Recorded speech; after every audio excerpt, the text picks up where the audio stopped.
고품격 용기 있는 방송 더불어민주당 서울시당 공식 팟캐스트 서당캐 34번째 방송을 시작하겠습니다. 네, 안녕하세요. 저는 서당캐 진행자 김용호입니다. 오늘 방송 저와 함께 만들어갈 진행자 소개해드리겠습니다. 한국사회여론연구소 이은영 소장님 나오셨습니다. 예, 안녕하세요. 오랜만에 뵙습니다. 예, 저와 함께 만들어갈 진행자. 진행자가 네. 이게 좀 잘못된 거 아닌가요? 아니, 맞죠. 고정 진행자 되셨으니까. 네. 네, 많은 경쟁자들을 뚫고 네. 이제 고정 진행자 되셨습니다. 네, 감사합니다. 요즘 바쁘시죠? 이제 연말이 돼서요. 네. 이제 거의 마무리는 된 것 같고요. 네. 저희 저희 회사도 오늘 송년회가 있어서 이거 방송 끝나고 바로 또 가봐야 돼요. 아, 그래요? 네네. 송년회 총 직원이 한 400명 되나요? 네. 네. 그래도 직원들 꽤 있으시죠? 저희 한 15명 정도. 예. 네.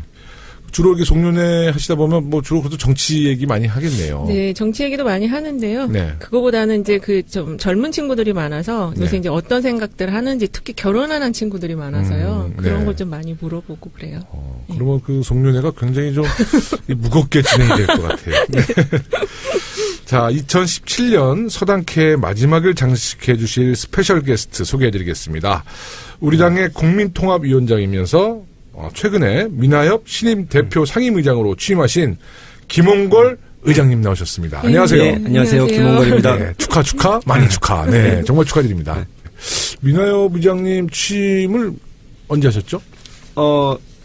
지난주에 했습니다. 네, 그때 취임식 때 많은 우리 민주진영 분들 많이 오셨죠? 예. 민하협 원래 이제 멤버이시던 분들도 많이 오시고, 네. 또 과거에 이제 우리 민주당이나 네. 또 민주화 운동 쪽에서 헌신하셨던 분들도 많이 와주셨고, 네. 예, 또 우리 당 의원들도 몇 분 와주셔서 네. 아주 성대하게 잘 치렀습니다. 그러니까 이명박 박근혜 정부 때도 민하협이 있었죠? 있기는 있었죠. 근데 네. 유명무실하게 네. 만들어버렸죠. 특히 네. 홍사덕 의장, 전임 의장께서 네. 처음에 이제 부임했을 때는 의욕적으로 뭘 해보려고 네. 하셨어요. 근데 박근혜 당시 대통령이 통일 대박 네. 이 얘기를 하지 않았습니까? 네. 근데 그 소리를 듣고 이분이 잘못 해석을 하신 거예요. 네. 아, 이제 평화 통일을 위한 뭘 좀 해도 된다는 소린가 보다 했는데 사실은 박근혜 씨의 그 속셈은 네. 그냥 나는 아무 노력도 안 하고 네. 북한이 망해가지고 붕괴, 그렇죠. 네. 내 손에 똑 떨어지는 흡수 통일이 됐으면 참 좋겠다. 네. 그런 이제 나무 밑에서 감 떨어지기 기대하는 네. 그런 심리였던 것을 전혀 모르고 네. 나섰다가 청와대에서 쓸데없는 짓 하지 말라는 경고 메시지가 나오는 바람에 네. 이제 그 후로 완전히 이 침체 상태로 들어갔죠. 네. 그러니까 이명박 박근혜 정부 때 민하협의 또 활동에 대한 이야기를 거의 못 듣다가 이제 우리 김홍걸 의장님께서 이제 취임하시고 나서 우리 많은 국민들이 거는 기대가 큰 것 같아요. 네. 민하협이 1998년도에 만들어졌죠. 내년이면 20돌이 되는 네. 해입니다. 아주 중요한 시기에 어려운 책무를 맡게 됐는데요. 이제 앞으로 좀 민하협에 대한 좀 활동, 어떤 구체적인 활동이 있습니까? 예, 원래 이제 만들어진 취지는 네. 당시에 이제 이 각종 그 통일운동 단체를 하나로 모아서 이런 이념이나 정치적 성향을 뛰어넘어서 뭔가 좀 공감대를 마련해서 네. 이 민간 교류를 활성화하자. 네. 또 정부 대 정부 간의 대화가 안 되니까 네. 민간에서라도 뭔가 물꼬를 터보자. 그런 취지에서 저희 아버지께서 민하협을 만들도록 네. 지금 계신 그 당시 통일부 분들하고 네. 또 지금 우리 당에 계신 서른 의원 네. 이런 분들을 내세워서 이렇게 시작하신 건데 네. 역사가 반복이 되는지 20년 만에 또 비슷한 상황이 돌아와서 네. 또 민하협이 역할을 네. 민간 교류에서 역할을 좀 해야 될 때가 아닌가 네. 그 생각이 듭니다. 그러면 첫 번째 하셔야 될 일이 평창 동계올림픽에 북한 예. 참여 이 문제도 사실 민간 교류를 통해서 예. 적극적으로 저희가 그 북한 선수들 평창 올림픽에 참여해서 좀 평화 올림픽으로 가는 길을 만드셔야 될 텐데 지금 뭐 구상하신 게 있나요? 예, 일단 뭐 국내적으로는 평창 동계 올림픽을 전후해서 이런 평화 연대 회의 네. 이런 것을 계획하고 있고요. 네. 또 이 상황이 잘 풀린다면 네. 기회가 생긴다면 이 민간 교류의 어떤 가능성을 네. 타진하기 위해서 방북도 고려하고 있는데 네. 물론 여러분들 잘 아시다시피 이제 북측과의 어떤 그런 문제는 네. 변수가 워낙 워낙 여기저기 많죠. 네. 많기 때문에 네. 뭐 확정이 되기 전까지는 뭐 알 수가 없죠. 네. 네. 저는 뭐 평창 올림픽에 대해서 모든 우리가 지금 원하는 것은 북측도 참여하고 네. 또 이 중국, 일본 등도 정상급이 와가지고 정말 명실상부한 동북아 평화를 위한 장이 벌어지기를 바라는데 네. 뭐 한 우리가 바라는 것의 한 60-70%까지는 최소한 이루어지지 않을까 하는 기대를 하고요. 얼마 전에 뭐 보도가 났는데 뭐 북한의 리수용 네. 네. 네. 그분이 평창 올림픽을 그 방해하고 분위기를 깰 생각은 없다.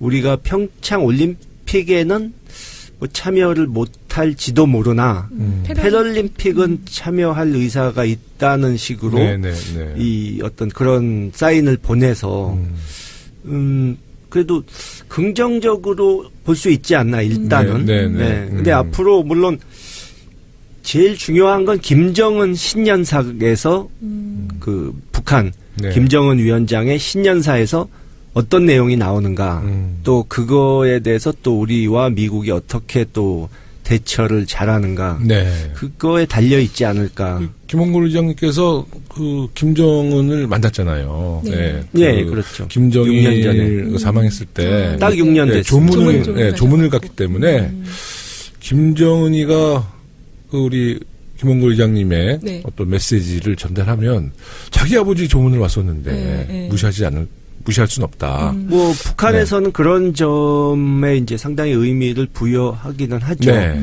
우리 김일성, 김정일, 김정은 이 세 그 당 그쪽의 지도자로 이어지는 네, 네, 네. 이 그 유훈 통치가 네, 되는 네, 나라니까. 네, 네, 네. 예. 그래서 한번 좀 메시지를 잘 전달하시고요. 저 방북할 때 저도 좀 듣고 왔어요. 저도 거기 북한에 네, 네. 저 북경대 우리 동문들, 북한 동문들이 그렇죠. 많아요. 네. 또 북한을 좀 잘 아는 사람이 가야 돼요. 네, 맞습니다. 김홍걸 박사님, 네. 김용. 저 이윤영 소장님도 뭐, 저도 데려가 주세요. 이윤영 소장님이 여기서 북한 사람 안 나라면 이제 고정관첩으로 또 찍혀야 되니까. 북한 사람 아는 사람 없죠. 없습니다. 탈북자 말고는. 네. 네네. 저 이윤영 여론조사도 소장- 네. 좀 가서 하게 좀 아, 데려가 여론조사요? 주세요. 네. 거기 무응답 많이 나올 거예요. 무응답이 많이 나올 거예요. 이윤정 소장님 최근에 그 남북 간의 민간교류 필요성에 대한 여론조사 네네. 진행한 것이 있나요? 이게 딱 민간교류 필요성으로 조사한 건 없고요. 네. 지난 국민일보가 엠브레인에 의뢰해서 12월 네네. 3, 4일 날 전 국민 1,015명 대상으로 조사한 게 있는데요. 네네. 그 북핵 문제를 해결하기 위해서 정부의 대응 방향이 어떠해야 되느냐 네. 이렇게 물어봤는데 대화 협상을 통해 평화적으로 해결해야 한다는 게 63.5%였고요. 63.5%. 예, 그리고 네. 군사적 해법 등 강경책으로 대응해야 한다라는 거는 32.1%로 좀 네. 적게 나왔어요. 그래서 국민들께서 어쨌든 대화 협상을 통해서 지금 문제를 좀 평화적으로 해결해야 한다라고 보고 계시기 때문에 네. 이제 이러한 방법론으로 민간 교류가 이루어지면 네. 거기에 대해서 공감을 많이 하실 것 같아요. 네. 예. 근데 여기서 이제 약간 지금 조금 이제 좀 주의 깊게 봐야 되는 게 20대 젊은 층 같은 경우는 그 평화적인 해결보다는 조금 이제 좀 강경책으로 대응해야 한다는 게 다른 연령대보다 좀 높았거든요. 네, 20대. 이거 왜 예. 그럴까요? 그러니까 아직은 20대가 이 북한에 대한 특히 이제 북핵 문제가 있다 보니까 그 군대 문제라든지 그 이제 전쟁의 가능성에 대한 그 두려움 같은 게 좀 많이 있고 20대 남자 같은 경우는 그 과정에서 이제 군대 문제라든지 이런 것들이 있어서 좀 상당히 부정적인 좀 인식을 많이 갖고 있는 것 같아요. 거기다가 그 20대라 그러면 이제 그 이명박 박근혜 정부가 10년 네, 정부였잖아요. 그렇죠. 그 안에서. 그러니까 그 초중고 네네. 학교 다닐 때 그 당시 두 정부의 그렇죠. 그러니까 평화적인 한반도 해결이 아니라 굉장히 강경한 입장에 강경책에 대한 일관적인 뭐 정부에 대한 방침 또 교육 예. 뭐 현상에 의해서 좀 이렇게 북한에 대한 이해도 또 그렇죠. 통일 대한민국에 대한 어떤 관심도가 좀 많이 떨어지는 것 같아요. 저도 그런 얘기를 많이 하는데요. 6.15 정상회담 이후에 벌어졌던 그런 남북 간의 긍정적인 네. 그런 장면을 보고 자란 세대가 아니기 때문에 네. 그러니까 부정적인 것만 지난 10년 동안 그렇죠. 네. 많이 보다 보니까 네.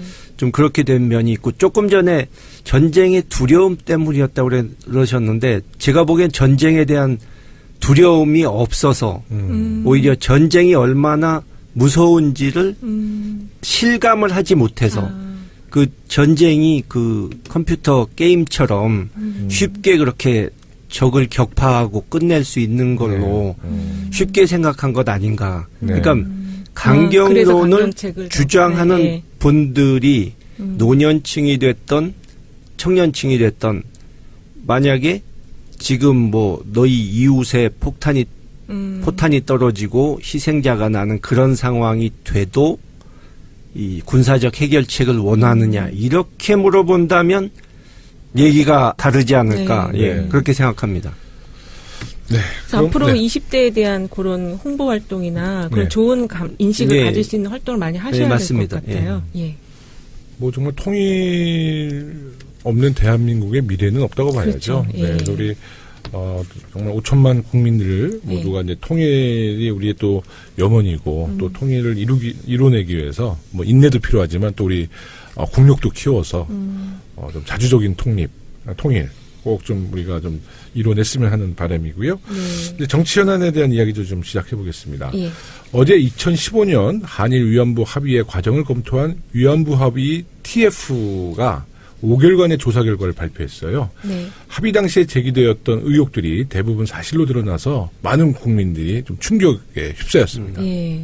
그때 뭐 한참 합의문 나왔을 때 뭐 이면 합의에 대한 의혹 제기가 예. 많이 나왔는데 그렇죠. 그때 그랬었죠. 뭐 당시 청와대나 박근혜 정부 때 청와대나 뭐 윤명세 장관이 공개적으로 이면 합의 없다. 네. 뭐 자신 있게 얘기했었거든요. 예. 근데 지금 이면 합의에 대한 내용들이 지금 나오고 있어요. 네. 네. 우리 뭐 전 사실 예상했었어요. 이면 합의가 있었을 것이다. 네, 뭐 저도 마찬가지고요. 네. 뭐 저는 너무 예상했던 내용이라 네. 충격은 아닌데 다시 한번 정말 우라통이 터지는 네. 어떻게 이럴 수가 있나. 그러니까 이 위안부 합의를 이렇게 일본에게 덥석 주어버린 바람에 네. 네. 이 다시 돌이키기도 쉽지 않고 네. 정말 대못을 박아버리고 사라진 거 아닙니까? 네. 네. 그러니까 정말 국민 입장에서 네. 기가 막히는 일이죠. 네. 네. 네. 그 이면 합의에 대한 주요 내용 우리 이은영 수장님. 일단은 네. 그 주장한 것과 관련해서 일본 정부 책임을 법적 책임으로까지 끌어내지 못한 점이 있었고요. 네. 그다음에 이제 공식적인 사과가 아닌 점이 또 있고, 네. 그다음에 그 최종적 불가역적으로 해결될 것이라고 했는데 사실은 그게 좀 양국 간의 그 인식 차이가 좀 있는 부분이 있고요. 네. 예, 이런 것들 좀 들 수 있을 것 같아요. 그러니까 뭐 일본 측에서는 한국 정부가 앞으로 성노예라는 단어를 쓰지 않기를 좀 희망한다. 뭐 이런 네. 내용들이 좀 있었던 것 같고요. 예.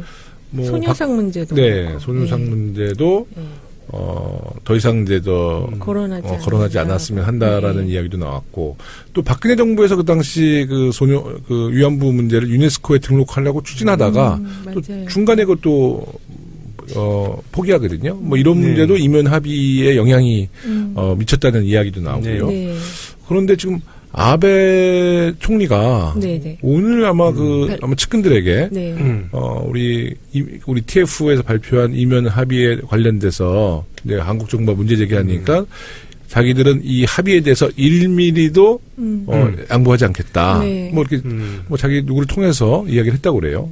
그러니까 일본도 굉장히 지금 강경해지고 있는 것 같아요. 오늘 대통령께서도 이거 관련해서 이제 메시지를 내셨거든요. 네네. 근데 거기 메시지를 보면은 네. 일단은 양국 정상 추인을 거쳤지만 정부 간의 공식적인 약속이라고 하더라도 지금 이 문제를 그렇게 해결할 수는 없다고 조금 이제 명확한 입장을 밝히셨거든요. 네.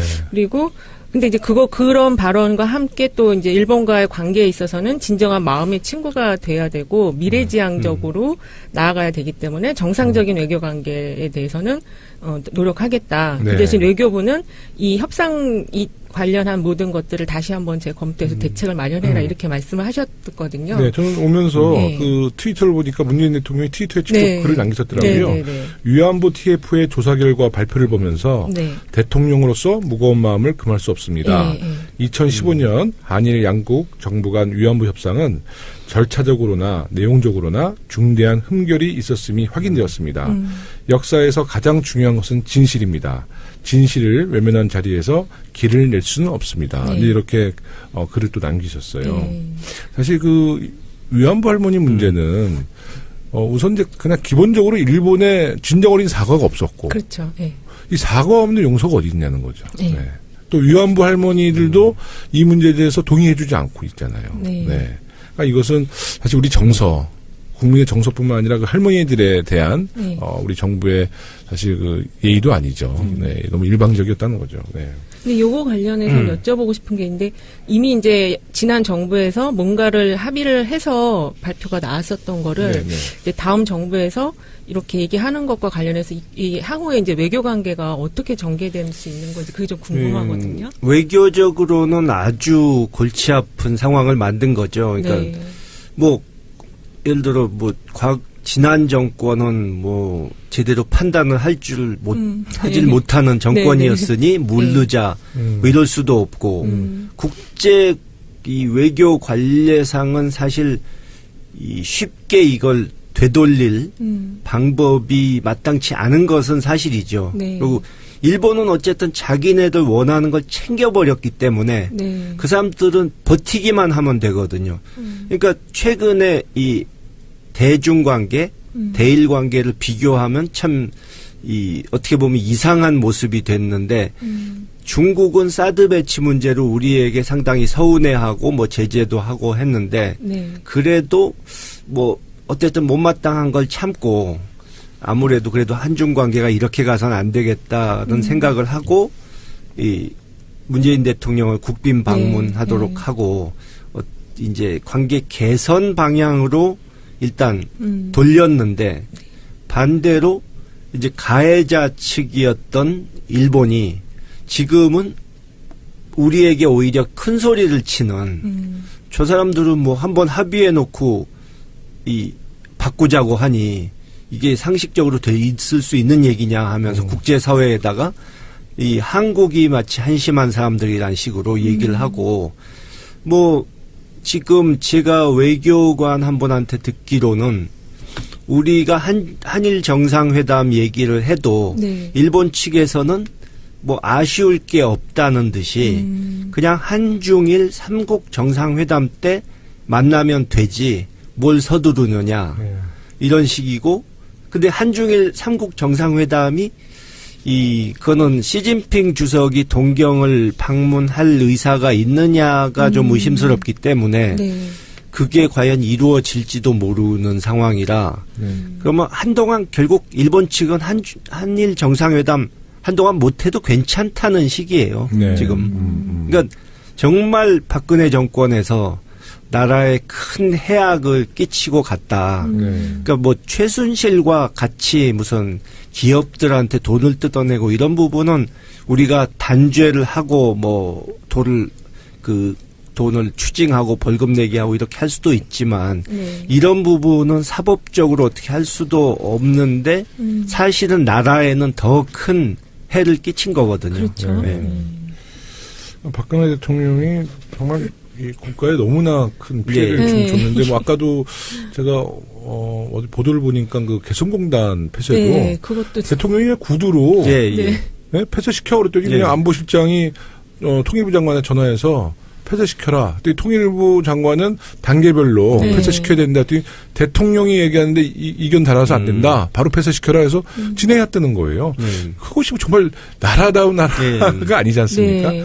아까도 언급했다시피 이면 합의를 우리 정부에서는 굉장히 철저하게 은폐를 했는데 네. 그 당시 이면 합의 이후에 우리 정부가 좀 위안부 문제와 관련해서 국제사회의 행동이 많은 변화가 있었잖아요. 네. 아까 언급했던 것처럼 유네스코. 위안부 피해자 기록물의 유네스코 등재 사업에 대해서도 정부가 지원을 중단하고 말이죠. 네. 도저히 이해가 안 되는 거예요. 네. 네. 그러니까 그 당시에 뭐 다들 이면 합의 있었다고 의심한 것이 네. 합의 내용에 대해서 이렇게 당당하게 밝히지도 못하고 네. 과정도 숨기고 뭐 했기 때문에 네. 뭐 누구든지 수상하게 봤죠. 네. 그때 그 부산의 소녀상도 네. 뭐 네. 기억하시잖아요. 네. 그 시민들이 설치한 소녀상 네. 우리 정부에서 그걸 막 그렇죠. 철거하려고 네. 네. 그 학생들 탄압하고 말이죠. 그때도 제가 볼 때 야, 저 경찰이 과연 우리의 경찰인가 싶었어요. 그러니까 이것도 결국은 우리 정부는 박근혜 정부는 이면 합의에 대한 그 어떤 중압감 그렇기 때문에 우리 경찰이 우리 국민을 탄압하는 정말 아주 웃음 뭐 꼴이 됐죠. 이 내부적으로는 뭐 곤란했겠죠. 국민들한테 밝힐 수는 없고 네. 일본 측은 합의했으니까 이행하라고 그러고 네. 박근혜 정부가 왜 이런 굴욕적인 외교를 자꾸 했죠? 그 부분은 정말 미스터리입니다. 제가 정신적인 아까 문제? 예, SNS에 네. 어떤 분이 그런 비슷한 질문을 올리셨길래 제가 네. 답을 그분의 정체와 네. 정신 세계에 대해서 정확하게 다 파악한 사람을 아직 만나보질 못했습니다. 예. 이렇게 답을 했는데 네. 정말 상식적으로는 누구도 이해 못하죠, 이건. 그 당시 협상의 책임자였던 윤병세 전 장관이 이제 TF 발표에 대해 반박하면서 네. 1228 합의가 진전된 합의라는 주장을 하고 있어요. 네.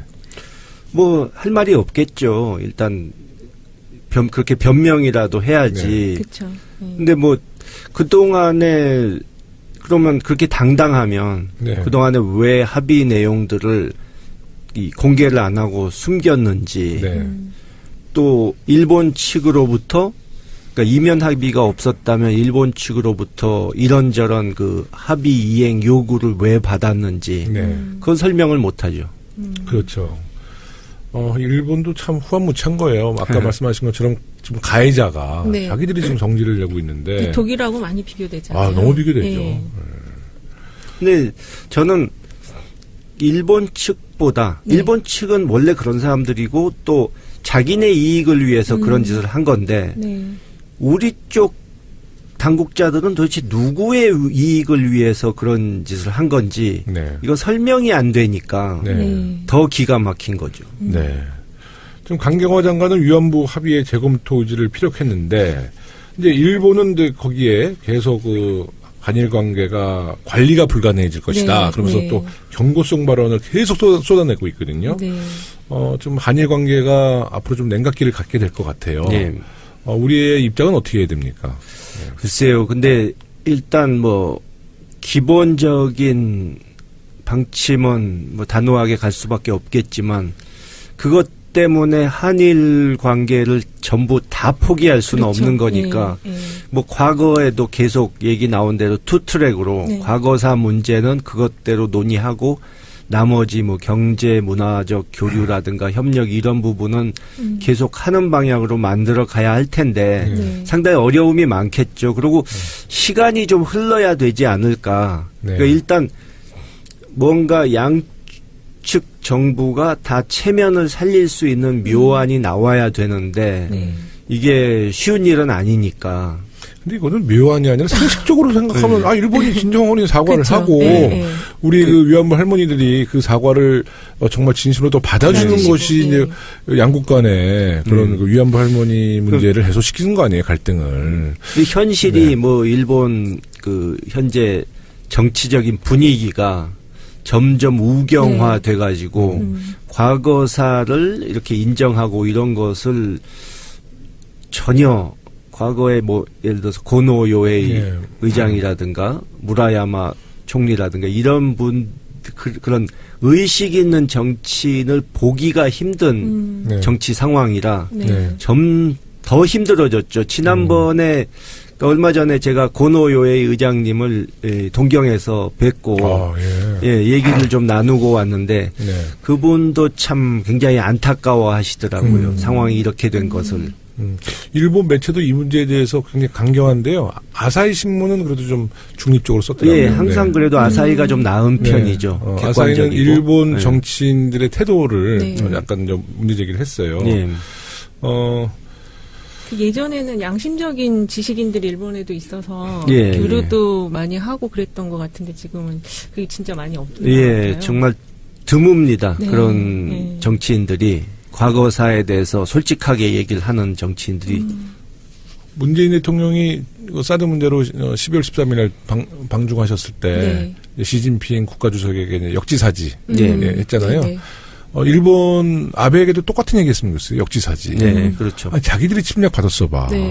자기들 여성들이 그렇게 인권을 유린당했어 봐요. 그러니까 이거는 보편적인 그냥 인간적인 문제지. 이게 뭐 국가적인 문제라고 한 여성들의 인권 유린에 대해서 네. 일본의 좀 양심 있는 지식층들이 좀 네. 저는 이 문제에 대해서 오히려 일본 보수 정권과 보수 지도자들에게 정말 강력한 메시지를 함께 던져야 될 양심적인 학계 인사들이 있을 거라고 봅니다. 일본도. 네. 네, 저도 그래서 그 상반기에 한일 관계, 한중 관계 좀 발전을 위한 행사를 좀 만들어 보려고 좀 준비하고 있습니다. 아, 미나협에서? 네. 미나협 미나협도 물론 끼겠지만 내년이 마침 저희 아버지께서 일본의 그 오부치 총리와 함께 이 한일 관계 발전을 위한 이 김대중 오부치 선언을 하신 지가 20년 되는 해라. 예, 그 당시에 한일 관계가 최고로 좋았거든요.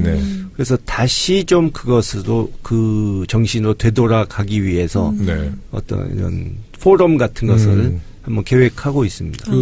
김대중 대통령의 일본어 발음이 어떻게 되는지 아세요? 잘 몰라요. 다이쪼. 네. 아, 다이쪼예요? 그거 어디서 뭐 드라마에서 본 거 네, 같아요. 맞아요. 북한하고도 교류를 많이 하셔야 되고 일본하고도 민간 교류를 통해서 먼저 이걸 풀어나가야 되겠네요. 이러다가 유엔 사무총장 되는 거 아니에요? 네? 박근혜 정부와 함께 이런 굴욕적인 외교를 한 당사자인 그 자유한국당 말이죠. 네. 이번 TF 발표를 두고 정치보복이라고 황당한 주장을 하고 있어요. 자유한국당이 자민당인가? 네. 진짜 어느 나라 정당이에요? 네. 그 어제 그 기사에 장제원 대변인이 작년 이맘때 했던 이 위안부 합의 이런 거에 대해서 했던 바른정당으로 떠나기 전에 했던 내용을 그러니까 했던 그 대변인 성명과 지금의 성명 두 가지를 비교해서 이렇게 올렸더라고요. 근데 그 두 가지 성명이 너무 180도 다른 거예요. 작년에 낸 거는 너무 참 옳은 말이고 잘 썼고 금년에 내놓은 것은 황당한 억지 주장만 있고 그래서 야 1년 사이에 이렇게 될 수가 있나 사람이 자기도 그런 영상 보면 좀 그러니까, 민망하지 않을까요? 네, 그 민망함, 뭐 염치 이런 것을 갖고 있으면 자유한국당에 있을 수가 없습니다. 그걸 버리고 와야 돼요. 절격 사유예요. 그러니까 제가 그 며칠 전에 그 류여해 최고위원 제명 사유 보고 굉장히 웃었거든요. 당의 명예를 실추시키거나 국민 정서와 동떨어진 언행을 보인 자. 그렇게 하면은 거기에 해당되는 분들이 너무 많은데 그렇게 당헌을 그렇게 정해놔도 되는가? 류여해 씨에 대한 여론조사는 아직 없죠. 근데 뭐 여론조사를 같이 인지도가 굉장히 높아졌대요 지금. 외교 위안부 합의에 대해서 자유한국당이 얘기한 걸 들어보면 지난번 적폐 청산 문제 때도 제가 똑같은 말을 했는데 이 자기들이 저질러 놓은 일을 이제 간신히 수습하려고 그러는데 거기다 대고 욕을 해대는 것은 정말 동네 쓰레기를 막 버려놓은 사람이 청소하려고 열심히 일하고 있는데 쫓아와서 그 냄새나고 시끄러우니까 빨리 청소하고 가라고 욕하는 그런 꼴 아닌가요? 네, 맞죠. 이제 우리 자연스럽게 정치 얘기가 좀 나오고 있으니까 네. 임시국회에 대해서 좀 부끄러운 이야기지만 지금 어떻게 되는 네. 거예요, 의원님? 아니, 12월 임시국회가 아무런 결과를 내지 예. 못했어요. 네. 정말 우리 여당 국회의원으로서 국민들께 정말 죄송할 뿐이지만 좀 이유가 좀 있습니다. 뭐 잘 아시지만 본회의가 개최 못하는 것은 이제 개헌특위의 연장 문제거든요. 네, 그 시기 문제라고 네, 하면 그러니까 자유한국당이 사실 개헌에 대해서 굉장히 적극적이었어요. 예. 네. 근데 이제 내년 지방선거와 동시투표를 네. 그 당시는 다 분위기가 이제 내년 우리 대통령의 또 공약이셨고 네, 네, 네. 내년 6월에 지방선거에 동시투표를 통해서 개헌을 하자. 네. 예전에 이견이 없었는데 지금 그 자유한국당 자체의 여론이 워낙 지금 낮고 네. 또 국민들로부터 부심받고 네. 또 6월 선거에서 우리 국민투표를 함께 붙이게 되면 이제 자유한국당 입장에서는 문재인 대통령 정부의 중간 평가를 좀 하고 싶은데 이게 중간 평가보다는 여론 개헌 개헌을 힘을 실어주는 예, 개헌 형태가 정국이 되는 되니까. 거죠. 예, 네, 예, 분위기가. 예. 그것 때문에 이제 뭐 당리장략이죠. 네. 선거에 불리하다는 이유로 네. 이제 자꾸 보이콧하는 거예요. 네. 근데 제가 뭐 제 자랑하려는 건 아니지만 자랑 많이 하셔도 돼요. 이 방송은 자랑하는 방송. 네, 작년 이맘때에 네. 뭐 야당들이 개헌 빨리 하자, 네. 대선 전에 할 수 있다, 시간이 있다 이러면서 막 개헌이 지상주의처럼 네. 네. 무조건 개헌 뭐 이런 소리를 할 때 네. 제가 그랬거든요. 그 제대로 된 개헌을 해야지 네. 졸속으로 권력 구조만 네. 바꾸는 개헌은 안 하는 이만 못하다. 네. 네. 근데 저 사람들은 권력 나눠먹기 할 수 있는 개헌은 찬성하겠지만 네. 네. 제대로 된 개헌, 정말 네. 국민들이 바라는 내용의 그런 내용이 들어가 있는 개헌을 하자 그러면 네. 그때는 또 딴소리 할 것이다 네. 했는데 그렇게 됐잖아요. 그러니까요. 네. 그러니까 개헌을 하려면 내년 2월까지는 이제 개헌안이 안이 여야 나와요. 합의해서 도출해야 네. 되는데 네. 근데 우리는 2월까지 여야 합의로 개헌안을 도출하자. 네. 자유한국당은 개헌 시점을 그러니까 개헌은 필요하나 네. 예. 개헌 시점을 못 박을 수 없다. 내년 네, 그 지방선거랑 입장이에요. 같이 하면 안 된다는 거죠. 그러니까 근데 솔직히 자유한국당이 그렇게 얘기해야지. 개헌은 필요하나 지방선거 때 네. 그 개헌을 국민투표에 붙이면 우리는 참패하니 네. 개헌을 나중에 연기하자. 우리 네. 당이 그러면 지방선거에서 진다. 뭐 네. 그런 이야기는 못하는 그러겠죠. 거죠. 네, 그쪽 네. 입장. 근데 사실 속내는 그렇다는 거예요. 네. 근데 아까 이제 김홍골 의장님 말씀하셨다시피 1년 전 자기들의 발언, 네. 또 현재 발언을 이렇게 영상으로 비교해 보면 정말 우스꽝스럽잖아요. 네. 자유한국당이 얼마 전까지만 해도 개헌을 당장 안 하면 거의 나라가 네. 망할 것 같다, 뭐 이런 식이었거든요. 자유한국당의 적은 자유한국당입니다. 네. 과거 이 발언을 다시 네. 꺼내. 홍준표 대표 공약도 이게 지금 개헌한 걸로 네. 되어 있었는데. 뭐 네. 모든 후보가 다 그랬죠. 네, 그때는 그랬죠. 네. 개헌특위가 국회에도 있는데 지금 1년 동안 네. 운영해왔지만 큰 성과를 만들어내지 못했어요. 네. 이런 상황에서 그 국민들이 개헌특위에서 뭘 했는지 모르잖아요. 네. 네. 하도 된 게 없어가지고. 그러니까요. 그리고 이제 지난 방송에서도 저희가 이야기했지만 이제 개헌에 대한 이제 국민들의 관심도가 이제 좀 많이 더 올라가야 될 것 네, 같아요. 네. 네. 정말 개헌 헌법이야말로 우리 실생활에 네. 공기와 같은 네. 네, 그런 존재이기 때문에 뭔가 결정적인 좀 계기가 있어야 하지 않을까. 네. 근데 이 개헌안 때문에 지금 민생 법안도 같이 연동돼서 처리가 안 되고 있다는 그게 게 문제라는 맞나요? 거죠. 네. 근데 그러니까 뭐- 개헌 때문에 네. 자유한국당 야당이 그냥 국회 모든 의사 일정을 다 중단시키고 보이콧 놓는 거예요. 아무것도 못하게 하는 거예요. 네. 민생 법안 네. 오늘 또 이 역시 주옥 같은 네. 명언 퍼레이드를 지금 이 자유한국당에서 예. 벌리고 있는데 네. 오늘은 또 김성태 원내대표께서 네. 우원식 대표가 민생 법안이라도 좀 빨리 처리하자 이러니까 야당은 국정에 책임이 없다. 우리 책임 아니다. 근데 책임이 없으면 권한도 없어져야 되는 것 아닌가요? 맞죠. 네. 네. 근데 맞습니다. 이분들은 보면 옛날에 이 국민의 정부, 참여정부 때도 그분들 야당하는 거 봤지만 네. 일단 야당이 돼버리면 갑자기 영원히 여당할 생각 없는 사람들처럼 행동을 해요. 네. 뭐 옛날에 노무현 대통령 때도 네.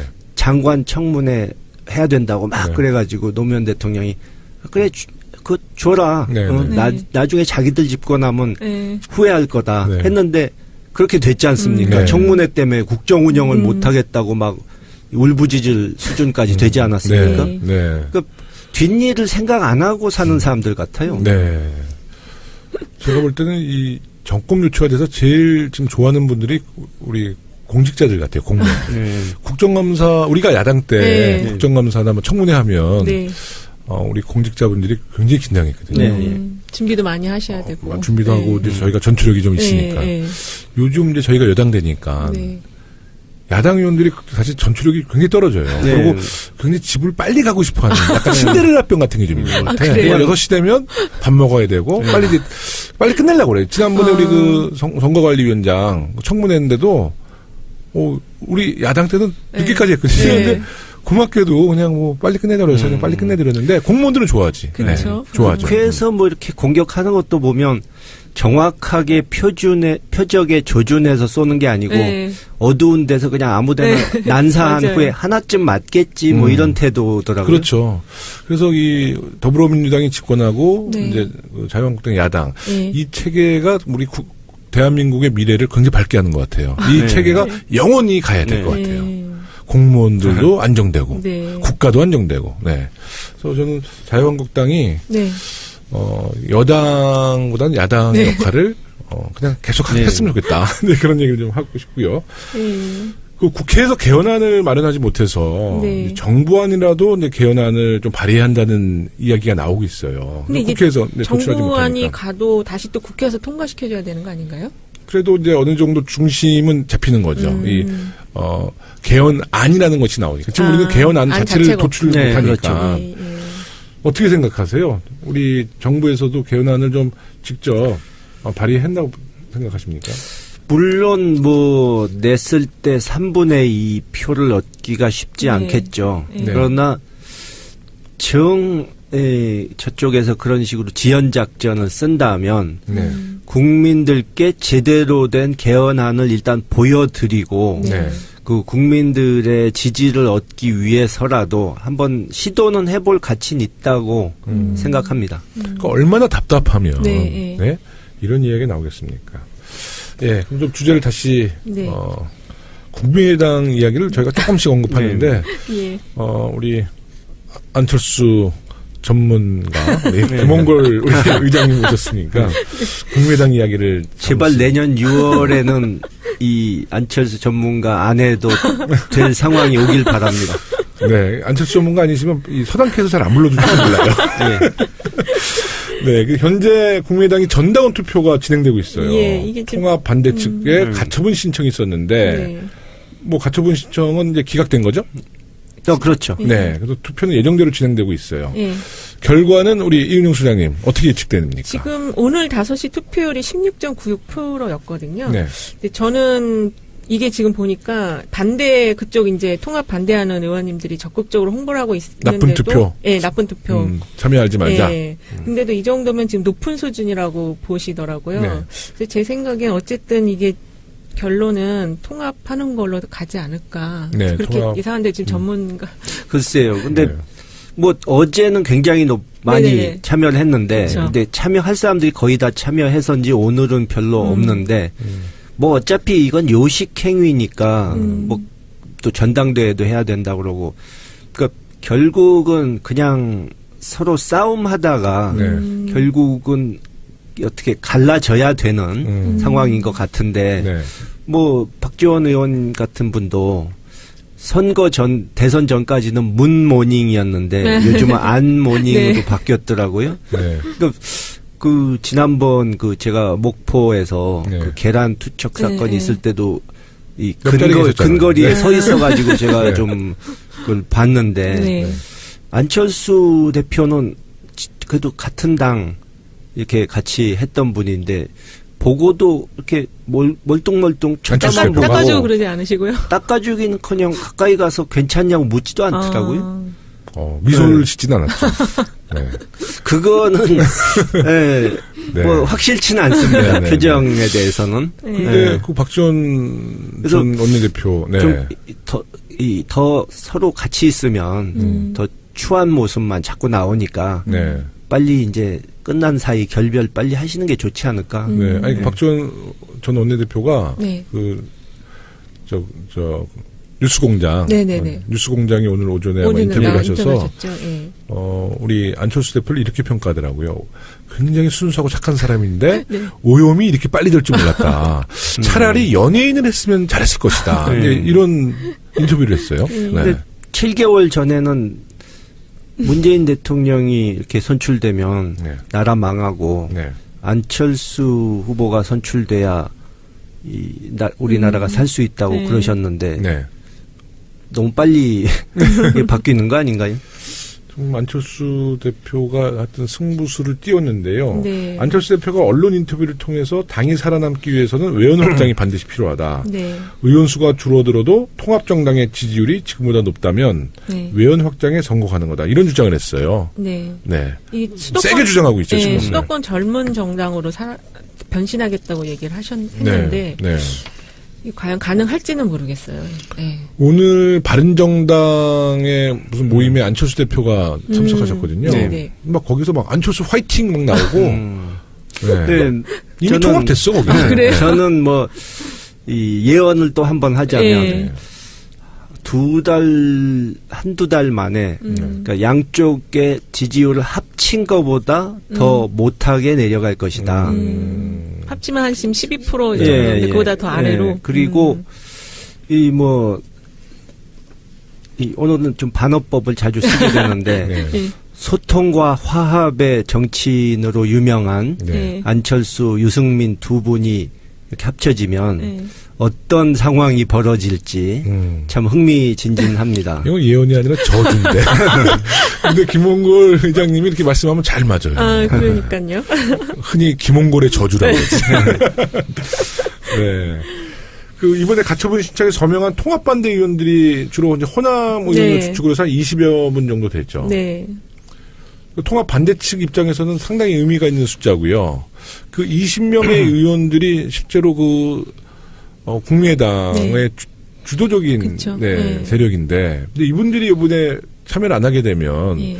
거기는 통합 반대파당이 또 새로 출연하는 건가요? 어떻게 되는 건가요? 글쎄요, 국민들은 솔직히 네. 어느 쪽 반대파와 찬성파가 국민의당에서 몇 명씩 갈라지느냐. 솔직히 국민들은 별로 관심도 없습니다. 그냥 네. 제발 그만 추한 꼴 그만 좀 보여줬으면 네. 좀 조용히 해줬으면 하는 바람이실 텐데 네. 굳이 분석을 하자면 네. 이제 결국은 비례대표 의원들을 어떻게 나눠 갖느냐가 문제인데 이제 제가 안철수 대표 입장이라면 그냥 보기 흉한 모습 보여주지 말고 싫다고 하는 비례대표 의원들은 떠나갈 수 있도록 해주겠습니다. 왜냐하면 데리고 있어 봐야 맨날 싸움만 하지 좋을 게 없거든요. 네. 그럼 출당을 시키는 거. 그런 거라도 그러면 해주는 의원직은 게 유지된다면서요? 정치 도의상 서로 깨끗하게 이혼해라 이거죠. 네. 지저분한 꼴을 보이지 말고. 제가 오늘 점심에 이제 언론인들이랑 같이 식사를 했는데 네. 20여 명의 통합 반대 측 네. 중진 의원들, 호남을 기반한 중진 의원들이 조금 목리나 그런 네. 어떤 강경한 입장이 조금 수그러들고 있대요. 아, 그래요? 몇 분들이. 그래서 실제로 통합이 되면 네. 잔류할 수 있는 의원들도 또 늘어날 수 있는. 늘어날 것이다. 주승용 의원 같은 분은 네. 솔직히 탈당, 복당 네. 해서 경력이 화려하거든요. 네. 그래서 본인은 이제 탈당엔 지쳤다.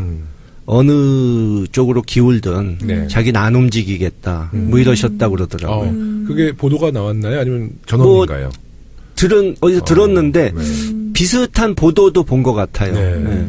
그래서 기자분들도 얘기가 지금 강경한 입장의 몇몇 중진들이 네. 결국은 몇 분들은 그냥 흐름에 따라서 잔류해서 또 바른정당과 통합 쪽으로 갈 것이다 이렇게 예측하는 분들도 있더라고요. 그러니까 제가 전에 얘기했던 또 그 얘기죠. 아니 한두 달 전에 얘기했잖아요. 그 당의 그 당 의원들의 모토는 네.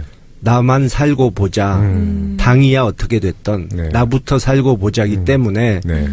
이 행동 통일이라든가 뭐 이런 단합이라든가 이런 것은 맞아요. 기대하면 안 된다. 그러니까 아마 그렇게 될 것 같아요. 이 통합 직전이나 통합 네. 되자마자 이제 여론이 발표될 거 아니에요, 여론조사가. 네, 네. 근데 예를 들어서 뭐 12% 이상 네. 나왔다. 네. 그러면 이제 많은 의원들이 잔류할 가능성이 그러겠죠. 높죠. 그러니까 네. 나만 살고 네. 보자. 이제 김홍고 의장님 말씀처럼. 근데 결국은 전당원 투표 결과에 따라서 만약에 그 통합이 결정이 됐어요. 네. 그러면 지금 반대하는 20여 명의 의원들이 끝까지 네. 그 반대 의사를 철회하지 않고 끝까지 반대를 할 경우에는 그분들은 어떻게 되는 겁니까? 그러면 이제 거의 포트피플 되는 건데. 네. 글쎄, 이 정당사에 네. 없었던 정말 희한한 장면이 나올 수도 있겠죠. 그러니까 20명이 되면, 그러니까 20석이 되면 원내 교섭단체 되는 거 또 아니에요? 신당을 만들까요? 그럴 아니면 수도 있죠. 아, 그럴 수도 있어요. 일단 원내 교섭단체가 아닌 무소속으로 있는 거는 그렇죠. 불편하니까. 그렇죠. 예. 근데 만약에 20석이 안 되고 뭐 한 14석 정도 된다. 그럼 더 복잡해지겠네. 할 그렇죠. 데가 없는 거 못 아니에요? 나가죠, 그러면. 네.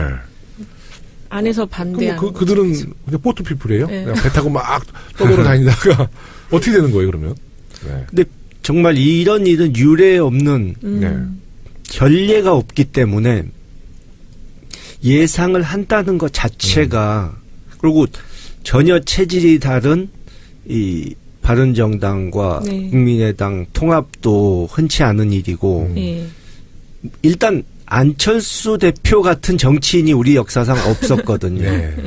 그렇기 때문에 정말 예측하기 힘든 거죠. 아마 네. 전문가들 중에도 자신 있게 얘기하는 분 없을 겁니다. 네. 네. 바른정당도 이제 자한당으로 또 복귀하는 세력이 또 있을 거예요. 그러니까 이게 바른정당은 그 지역의 기반 때문에 뭐 네. 영남 이런 기반 때문에 바른정당의 의원들도 자한당으로 복귀하려는 세력이 네. 있고 그렇죠. 국민의당은 또 바른정당으로 복귀하는 세력이 있어서 이게 다 이렇게 꼬여 있는데 국민의당도 그 민주당으로 올려놓은 분도 있지 있죠. 않을까요? 있는데 네. 그렇죠. 이 지금 이 안철수, 유승민 그 두 의원의 지금 생각은 이득을 하겠다는 거지. 지금 자한당을 밀어내고 자기들이 예, 이득하겠다는 보수 거지. 경제. 예. 네. 그 홍준표 대표가 점점 네. 이 자유한국당 지지 세력을 네. 아주 극우로? 극우만 예, 예. 남도록 네. 네. 이렇게 자꾸 만들어 가니까 네. 외연 확대는 전혀 안 되고 하니까 보수 쪽에서 이탈이 많다 네. 이렇게 보고 그쪽을 우리가 다 끌어오자 네. 하는 그런 계산이 있는 것 같은데 네. 뭐 계산은 계산이고 현실은 또 다를 수 있는 거죠. 근데 네. 그 바른정당 의원들 중에 네. 그러니까 결국 안철수 대표나 그쪽이나 어차피 합당해서 잘 된다는 자신이 있는 게 아니고 가만히 있으면 죽으니까 네. 그래도 이래주거나 저래주거나 한번 시도나 해보자 네. 이런 거기 때문에 뭐 일단 지금은 조용히 있더라도 가만 보니까 했는데 신통치 않다 효과가 이러면은 에이 역시 자유한국당으로 돌아가자 이럴 네. 사람도 나올 수 있죠. 그 홍준표 대표가 굉장히 극우 성향이지만 예. 또 이제 극우 정당을 말은 뭐 신보수 만들겠다고 네. 이제 극우 정당을 표방하잖아요. 근데 홍준표 대표가 자기 같은 극우를 만나면 그러니까 그게 바로 유연이잖아요. 자기가 감당을 못하는 거예요. 내쫓잖아요, 그냥. 바로. 그러니까 이 극우가 통제와 관리하기가 어렵다는 네. 거를 모르는 것 같아요. 네.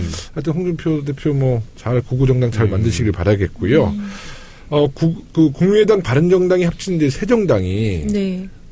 지방선거에서도 이제 성과를 좀 낼 수 있을까 또 이런 이야기들을 하는데 이제 네. 아까 언급했다시피 지금 2위 싸움이거든요. 네, 그러니까 네. 영남에서는 그 새로운 정당이 이제 지키는 거? 1위를 좀 해서 네, 네, 몇 네. 군데 좀 지방선거에 성과를 내고 싶어하고 네. 또 수도권에서는 기초의원들이 뭐 주로 중대선거구제니까 그렇죠. 네, 네. 거기서도 이제 몇 석을 좀 만들어내겠다 이제 네. 이런 의지 아니겠어요? 그렇죠. 네. 네, 네. 굉장히 복잡합니다. 네. 복잡한데 이번에 보니까 그 지난번에 계속 얘기했던 홍정욱 그 전 네. 의원이 불출마 선언을 네. 했어요. 네. 그리고 홍준표 대표가 영입하려는 그 안대희 네, 대법관도 안대희, 네. 불출마하겠다고 뭐 해서 장도영 의원 친형. 예, 네. 예, 거기도 그렇고 그래서 전체적으로 지금 지방선거 전략에 이제 한국당 쪽이 좀 빨간불이 켜졌거든요. 네. 근데 전반적으로 보면 지금 이 흐름은 2020년 총선 때 모든 게 정리될 수 있는 것이 아닌가 좀 그렇게 네. 보여지거든요. 네, 그래서 네, 네. 어쨌든 지방선거에서는 목표한 만큼의 성과를 이루지 못하더라도 국민의당, 바른정당이 합쳐진 새 정당이 여기는 이제 그 기초의원이나 광역의원 정도만 어느 네. 정도 들어가면 된다고 생각하는 것 같고 총선을 염두에 두지 않나 네. 이렇게 저는 보여져요. 네, 맞습니다. 네. 벌써 이제 마칠 시간이 됐습니다. 우리 김홍걸 의장님은 1부 마치시고 네. 다시 또 이제 1부로 가셔야죠. 네. 2017년도 마지막 방송이 될 것 같아요. 네, 우리 청취자분들께 덕담 한마디 해주시죠. 네. 우리 청취자 여러분들 중에도 작년에 이제 촛불 집회에 열심히 나오셔가지고 정권 교체를 하는데 큰 힘을 주셨던 분들이 많으실 것으로 생각합니다. 네. 여러분들 덕분에 정권 교체가 되고 이제 하나둘씩 적폐청산이 돼가는 모습을 보게 됐는데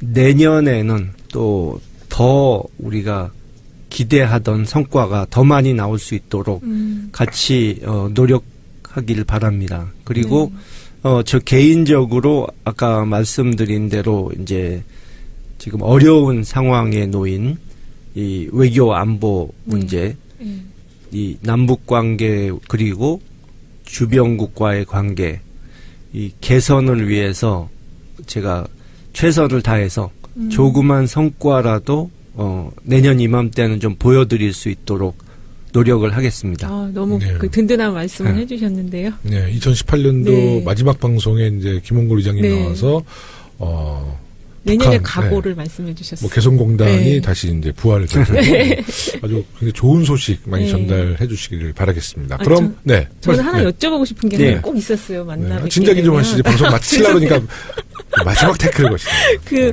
지금 국민의당에 있는 의원님들 있잖아요. 네. 다 호남 의원님들이 많으신데 이전에 많이 보셨잖아요. 네. 또 함께 또 한솥밥도 먹었는데 그분들 지금 모습을 보시면 어떤 느낌이 드신지 한번 진짜 여쭤보고 싶었거든요. 근데 뭐 한마디로 네. 자업자득이다. 그러니까 그분들이 안철수 대표를 지금 막 욕하지 않습니까? 네. 근데 그분들 중에 안철수 대표가 어떤 사람인지 몰라서 네. 뭐 그런 얘기 했잖아요. 뭐 외계인하고 얘기하는 것 같다. 뭐 벽에다 대고 얘기하는 것 같다. 그거 모르고 작년에 국민의당 같이 시작한 게 아닙니다. 알지만 안철수 대표는 당을 만드는 데 있어서 의원들이 필요하고 지역 기반이 필요하고 또 뭐 호남 쪽 의원들은 당을 만들려면 대권 주자급이 하나쯤 있어야 되고 이러니까 서로 상대를 존중하지도 않고 좋아하지도 않지만 그런 척하면서 손을 잡았던 거죠. 네. 근데 이제 이용 가치가 서로 떨어지니까 이제 막 추한 모습이 나오는 거죠. 그러니까 결국 눈앞에 작은 이익에만 연연하고 이 정말 정치인으로서의 이 도의와 이 대의를 버리는 그런 식의 정치를 하면 오래 못 간다. 또 남을 비난해가지고 얻어지는 반사이익만 가지고 정치하려고 해서는 결코 성공할 수 없다 하는 교훈을 우리가 얻을 수 있는 거죠. 네. 네. 깔끔하게 정리해 주셨네요. 네, 그럼 고품격 용기 든 방송 서당캐 34번째 방송 1부를 마치겠습니다. 끝까지 청취해 주신 청취자분들께 감사드리면서 저희는 내일 2부에서 찾아뵙겠습니다. 감사합니다. 감사합니다.